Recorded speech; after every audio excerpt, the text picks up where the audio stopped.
Blair, I'm the leader of the Marijuana Party. I regard marijuana as the single simplest symbol, the most extreme example of the pattern of social facts. And so, marijuana, to begin with, the name is Spanish slang. Hemp is the original English word, cannabis the Latin word, so forth and so on. It's very confusing to talk about because there's been so much propaganda for so long. But the basic facts are simple.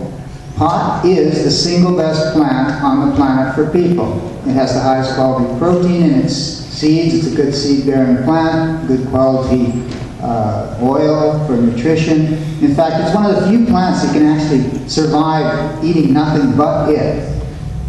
So to begin with then, food first and foremost.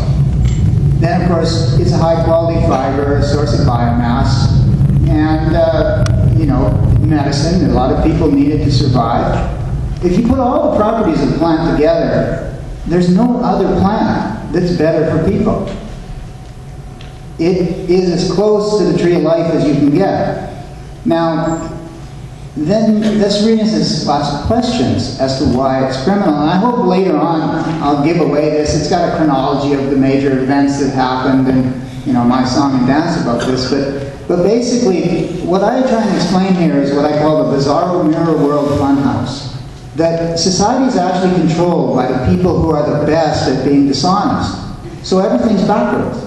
And so since pot is the single best plant on the planet for people, the law says, oh, marijuana is almost as bad as murder. And the single biggest thing the police do is enforce the pot prohibition.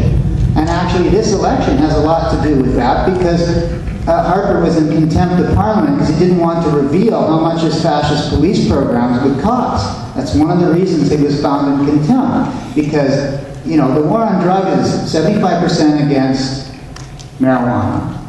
The organized crime, the backbone of funding, because you've taken the single best plan for fun, food, fiber, medicine, whatever, and you've said, no, that's totally evil and you can't have that.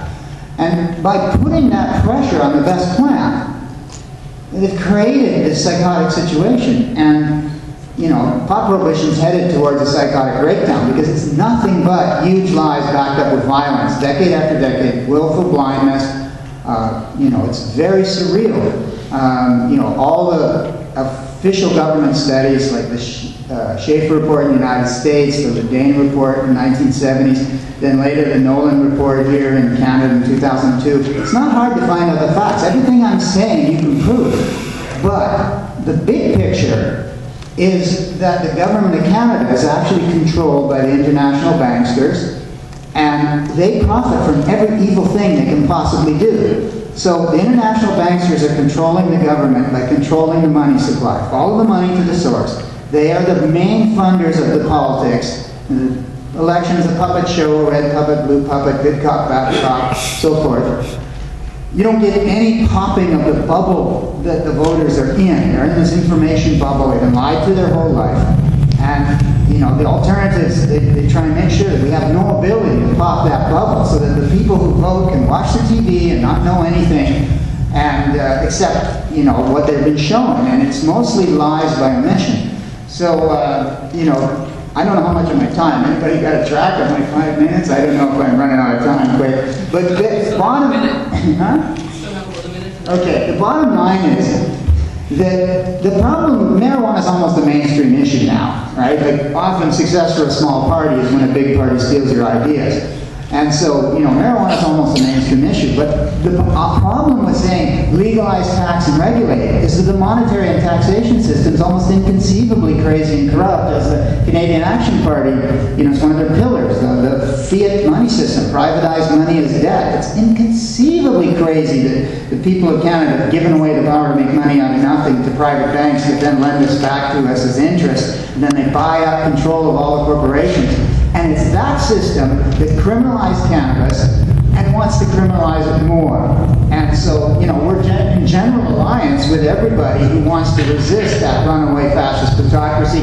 Just like Will said in the First Nations Party, the global pirates that came and robbed Canada and dispossessed the natives, they're going to work their way through the list. The Canadian people are on the list to be dispossessed. If we don't organize resistance,